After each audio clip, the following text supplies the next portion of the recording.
നിങ്ങളുടെ favourite shows ഇനി ഒരിക്കലും മിസ്സാവില്ല. ഇപ്പോൾ C5 കാണും നിങ്ങളുടെ ഫേവറേറ്റ് ഷോസ് തികച്ചും സൗജന്യമായി. നീ ഒരു ഒറ്റ കാരണോ ഈ അപകടം ഉണ്ടായത്. അവൻ എങ്ങോട്ടെങ്കിലും ഇറങ്ങുമ്പോ മുന്നിൽ ചാടാറുള്ളത് നീയല്ലേ. ഇന്ന് നീ അങ്ങനെ ചെയ്തു. എടി, നിനക്കൊന്നുമേ ഐശ്വര്യമില്ല. അതിന്റെയാ നിന്റെ അച്ഛൻ ഇപ്പൊ അനുഭവിക്കുന്നത്. വേറെ പ്രശ്നങ്ങളൊന്നുമില്ലെങ്കിൽ CMന്റെ ഓഫീസിലേക്ക് ഇന്ന് തന്നെ ഇതങ്ങ് അയച്ചു കൊടുക്കാം. കയ്യിൽ വെച്ചേക്ക്, വേണ്ടതുപോലെ ചെയ്യാം.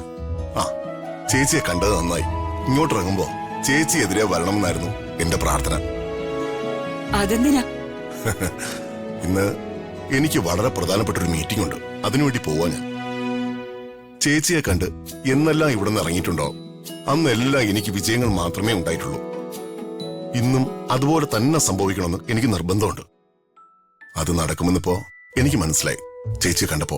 എന്റെ അനുഗ്രഹങ്ങൾ എന്നും നിന്നോടൊപ്പം ഉണ്ടാവും. നിന്റെ നന്മയ്ക്ക് വേണ്ടി ഞാൻ പ്രാർത്ഥിക്കാത്ത ഒരു ദിവസം പോലും ഇല്ല. അതെനിക്കറിയാലോ ചേച്ചി. ചേച്ചി എന്നെ സ്നേഹിക്കുന്നത് പോലെ ഈ ലോകത്ത് ആരും എന്നെ സ്നേഹിക്കുന്നില്ലെന്ന് എനിക്ക് നന്നായിട്ടറിയാം. നന്നായി വരും. എല്ലാ ഐശ്വര്യങ്ങളും നിനക്കുണ്ടാവും.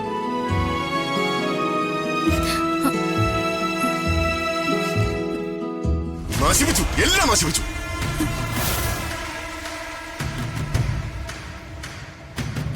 നിന്നോടാരാ ഇപ്പൊ ഇങ്ങോട്ട് കയറി വരാൻ പറഞ്ഞത്?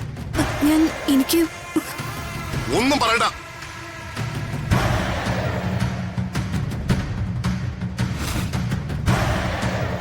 എന്നെ നശിപ്പിക്കാൻ വേണ്ടി ജനിച്ച സന്തതി.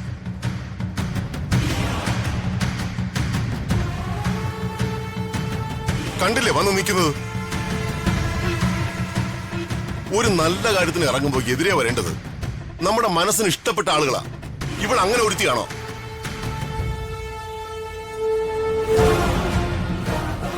ഇന്നത്തെ മീറ്റിംഗിനെ കുറിച്ച് ഇതുവരെ ഉണ്ടായിരുന്ന എല്ലാ പ്രതീക്ഷയും പോയി. അതിന്റെ റിസൾട്ട് ഞാൻ ഇപ്പൊ തന്നെ പറയാം. അത് എനിക്കെതിരായിരിക്കും. കാരണം ദാ നിൽക്കുന്നു ഓരോ അപശകുനായിട്ട്. എന്താ കുട്ടി ഇത്? കുറച്ചൊക്കെ ശ്രദ്ധിക്കണ്ടേ? മുത്തശ്ശി പണ്ട് പറയാറുണ്ട്, യാത്ര പുറപ്പെടും മുമ്പ് നല്ല ശകുനങ്ങൾ കാണണമെന്ന്. ഇതിപ്പോ നീ.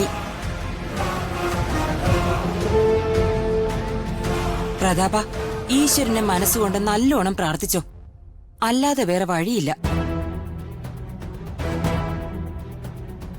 Be in limit. അത് തെറ്റിക്കാൻ നോക്കിയുണ്ടല്ലോ.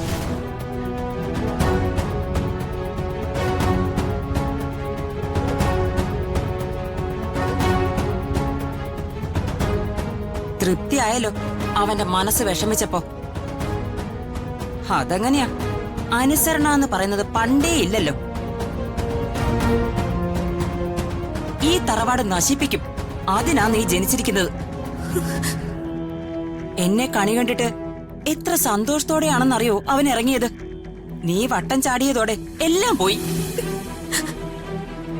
ഇന്നവൻ പങ്കെടുക്കുന്ന മീറ്റിംഗിന്റെ ഭാവി അതെന്താവും? എല്ലാം നീ ഒറ്റ ഒരുത്തി വരുത്തി വെച്ചതാ. ഇങ്ങനെയുള്ള മകളുണ്ടെങ്കിൽ അച്ഛനമ്മമാരുടെ ജീവിതം പോക്കാം.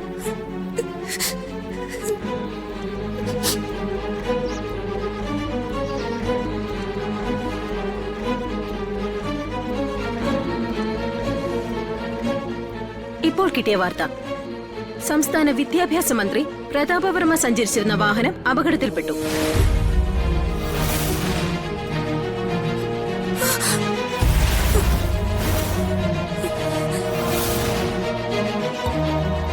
നിർമ്മാണം നടന്നുകൊണ്ടിരുന്ന പാലത്തിന്റെ ഒരു ഭാഗം അടർന്നു വീണാണ് അപകടമുണ്ടായത്.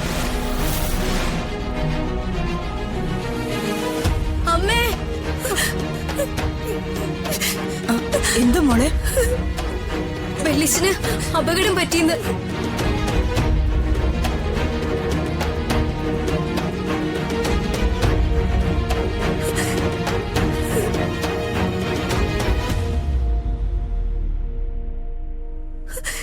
എന്താ എന്താ കാര്യം?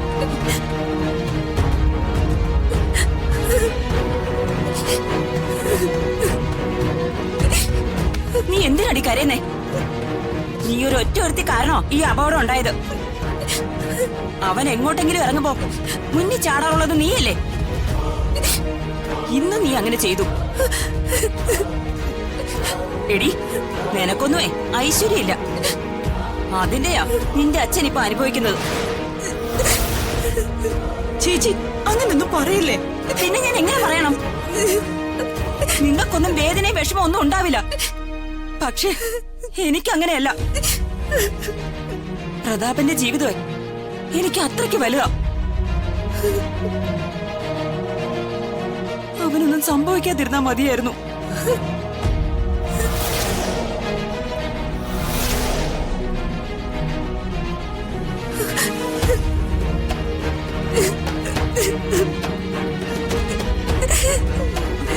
ചേച്ചി കരയില്ലേ.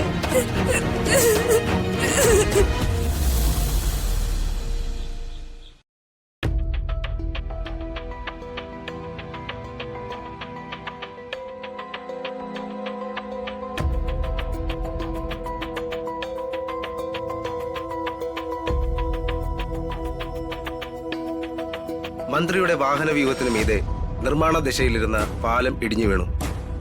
സംസ്ഥാന വിദ്യാഭ്യാസ മന്ത്രി സഞ്ചരിച്ച വാഹനത്തിനാണ് അപകടം സംഭവിച്ചത്.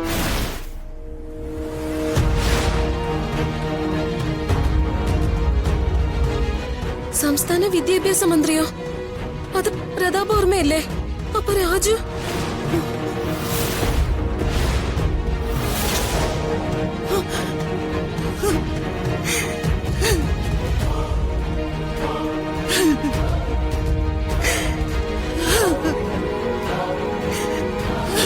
കരയല്ലേ, അവരൊന്നും പറ്റി കാണില്ല. നീ ആ ഫോൺ എടുത്ത് അവനൊന്ന് വിളിച്ചേ.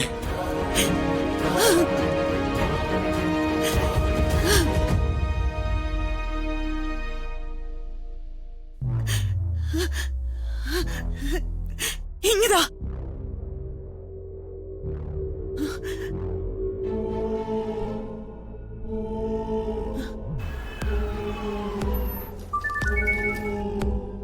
ഹലോ അമ്മേ.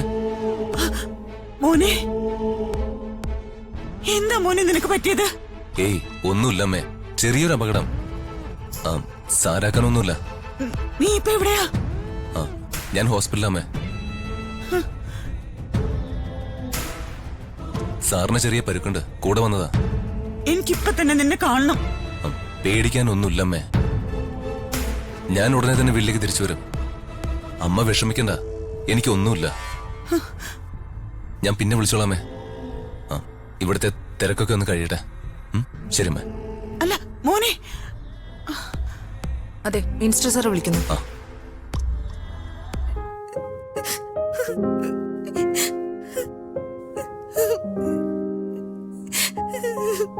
അതെ, ഇപ്പോഴും തീർന്നില്ല നിന്റെ കരച്ചില്.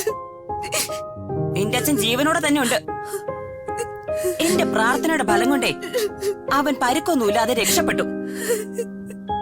പക്ഷേ അവൻ ഈ വീട്ടിൽ വന്നു കയറിയ ആദ്യം ചെയ്യാൻ പോകുന്ന എന്താണെന്നറിയോ?